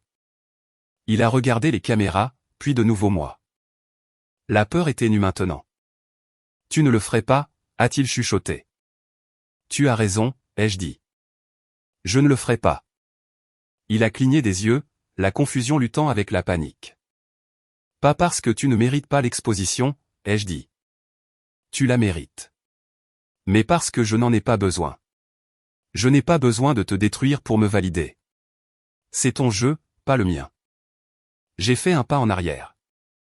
Je l'ai regardé, les cheveux argentés, le smoking cher et la peur creuse dans ses yeux, et j'ai ressenti une légèreté soudaine et profonde. La corde qui m'avait attaché à son approbation depuis l'enfance a finalement cassé. Voici ce que je suis venu dire, ai-je dit. Je te pardonne. Il m'a fixé. Quoi qu'il ait attendu des cris, du chantage, des larmes, ce n'était pas ça. Je ne te pardonne pas pour toi, ai-je dit. Je ne pense pas que tu sois capable de comprendre ce que tu as fait. Je te pardonne parce que porter ton jugement a été épuisant et que j'ai fini de le porter. J'ai regardé Phoebe qui nous regardait avec de grands yeux humides. Puis j'ai regardé de nouveau mon père. Tu as perdu une fille qui t'aimait, ai-je dit. Qui t'aimait encore ce soir, même après tout. Et tu vas mourir un jour, ayant choisi ta fierté plutôt qu'elle. C'est ton fardeau maintenant. Pas le mien. Je n'ai pas attendu qu'il réponde. Il n'y avait rien qu'il puisse dire qui compterait. Au revoir, papa, ai-je dit. J'espère que tu trouveras une certaine paix, mais j'en doute. Je lui ai tourné le dos. Derrière moi, il y avait le silence. Conrad Beckett, l'homme qui avait toujours le dernier mot, l'homme qui pouvait faire taire une salle d'audience d'un regard, se tenait sans voix, tenant un verre de bourbon chaud, regardant la fille qu'il avait essayé d'enterrer sortir de sa vie pour toujours. Je me suis dirigé vers la sortie. L'air dans la tente semblait plus mince, plus facile à respirer. J'étais à 3 mètres de la porte quand une silhouette s'est mise en travers de mon chemin. C'était Phoebe. Elle avait l'air dévastée. Son mascara était étalé sous ses yeux, des taches sombres contre la peau pâle. La mariée parfaite, l'enfant doré, avait l'air sur le point de se briser en 1000 morceaux. « Tu pars vraiment ?» a-t-elle demandé. Sa voix était petite, dépouillée du venin qu'elle avait utilisé plus tôt. Juste comme ça. « À quoi t'attendais-tu, Phoebe ?» ai-je demandé, m'arrêtant mais ne m'approchant pas. « Je ne sais pas » a-t-elle dit. « Je pensais. Je pensais que tu te battrais. Je pensais que tu ferais une scène, quelque chose pour lequel je pourrais te détester. Je suis désolé de te décevoir, ai-je dit. » Elle a baissé les yeux sur ses mains, tordant la bague en diamant à son doigt. Pourquoi m'as-tu envoyé l'invitation, ai-je demandé. Elle a détourné le regard. Je ne sais pas, si, tu sais. Une longue pause s'est étirée entre nous. Le groupe jouait quelque chose de doux et de triste en arrière-plan. Parce que je voulais voir si tu viendrais, a-t-elle chuchoté. Je voulais voir si tu t'en souciais encore. Je l'ai regardé, sous la robe de créateur, la cruauté et les couches de conditionnement de notre père. J'ai vu la petite sœur qui me suivait dans le jardin. Elle était toujours en compétition pour l'approbation qui était une ressource limitée dans cette maison. L'assiette de reste, ai-je demandé. Elle a tressailli. Je ne sais pas pourquoi j'ai fait ça. J'avais peur. Peur de quoi? Que tu sois mieux que moi, a-t-elle dit, les mots se précipitant. Que tout le monde voit. Que je ne suis rien sans eux. Sans ça? Elle a fait un geste impuissant vers la tente, les fleurs, les atours de l'héritage Beckett. Tu es parti et tu es devenu quelque chose. Je suis resté et je suis devenu ça. Elle avait l'air misérable. Elle avait l'air piégée. Tu pourrais partir aussi, ai-je dit. Non, je ne peux pas, tu pourrais, ai-je dit. Il y a toujours une porte, Phoebe. Tu dois juste la franchir. Elle a regardé la sortie à quelques mètres seulement. Puis elle a regardé vers le bar où Conrad fixait son verre et vers Drew, qui la regardait avec des yeux anxieux. Pas pour moi, a-t-elle dit doucement. Je ne suis pas courageuse comme toi. Je l'ai regardé une dernière fois. J'ai réalisé alors que partir n'était pas un acte de lâcheté. C'était la chose la plus courageuse que j'ai jamais faite. Et rester. Rester avait un coût que je ne pouvais pas me permettre de payer. Si jamais tu changes d'avis, ai-je dit, tu sais où je suis. Je n'ai pas attendu de réponse. Je savais qu'elle ne viendrait pas. Certaines personnes tombent amoureuses de leur cage si les barreaux sont en or. Je suis passé devant elle. Je suis sorti de la tente et dans la nuit. L'air était frais et propre, sentant la terre humide et la liberté. J'ai traversé la pelouse, mes talons s'enfonçant dans l'herbe, mais je m'en fichais. Je me sentais plus grande. Birdie m'attendait près de l'arche de pierre qui menait au parking.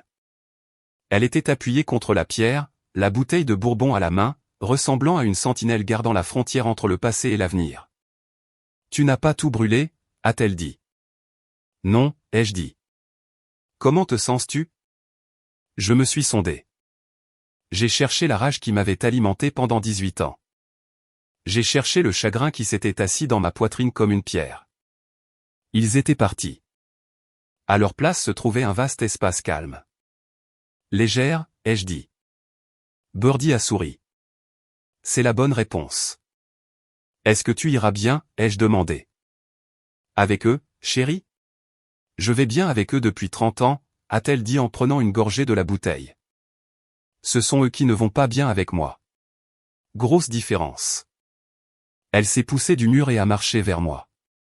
Elle a hésité, puis a tendu la main et a glissé une mèche de cheveux derrière mon oreille. Tu sais, ta mère parlait de toi, a-t-elle dit. Quand Conrad n'était pas là. Je me suis figé. Elle le faisait? Elle me montrait des photos, a dit Birdie. Des coupures de presse, des choses qu'elle avait imprimées sur Internet. Elle gardait un dossier. Accomplissement de Willa. Elle le gardait caché dans sa salle de bricolage sous les échantillons de tissu. Mes yeux ont piqué. Des larmes chaudes et soudaines ont picoté mes paupières. Elle savait, elle chuchotait. Elle a toujours su, a dit Birdie. Elle ne pouvait juste pas le dire à voix haute. Elle n'était pas courageuse comme toi non plus, mais elle était fière. N'en doute jamais.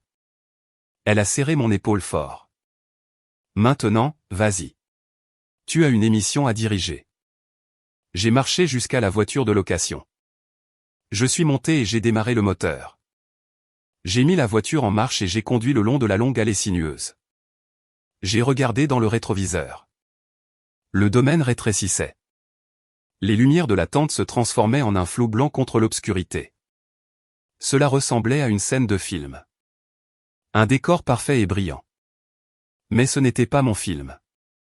J'ai touché le bracelet à mon poignet. J'ai pensé au dossier caché dans la salle de bricolage. Ma mère m'avait vu. Birdie m'avait vu. Et finalement, ce soir, je m'étais vu moi-même. J'ai tourné sur la route principale, laissant le gravier derrière moi. Les pneus bourdonnaient contre l'asphalte. Je conduisais vers l'aéroport, vers Los Angeles, vers la vie désordonnée, bruyante et imparfaite que j'avais construite de mes propres mains. Les images documentaires que j'avais regardées ce matin montraient une famille parfaite. C'était un mensonge. La vérité était juste ici. Une femme conduisant une berline de location à travers la nuit de Virginie, seule, mais pas solitaire. Je n'étais plus un personnage dans leur histoire. J'étais l'auteur de la mienne. Et pour la première fois en 41 ans, la page devant moi était blanche. J'ai souri. Pas le sourire poli que j'avais porté toute la nuit. Un vrai, le genre qui fait mal aux joues parce qu'on n'a pas utilisé ses muscles depuis des années. L'autoroute s'étendait devant, sombre et sans fin et pleine de possibilités. Derrière moi, le domaine Beckett rétrécissait jusqu'à n'être rien dans le miroir. Devant moi se trouvaient Los Angeles et Gemma et une douzaine d'émissions en développement et une vie qui n'avait rien à voir avec un juge à la retraite en Virginie. J'ai allumé la radio. Une chanson country que je ne reconnaissais pas. Je n'ai pas changé de station. J'ai juste conduit.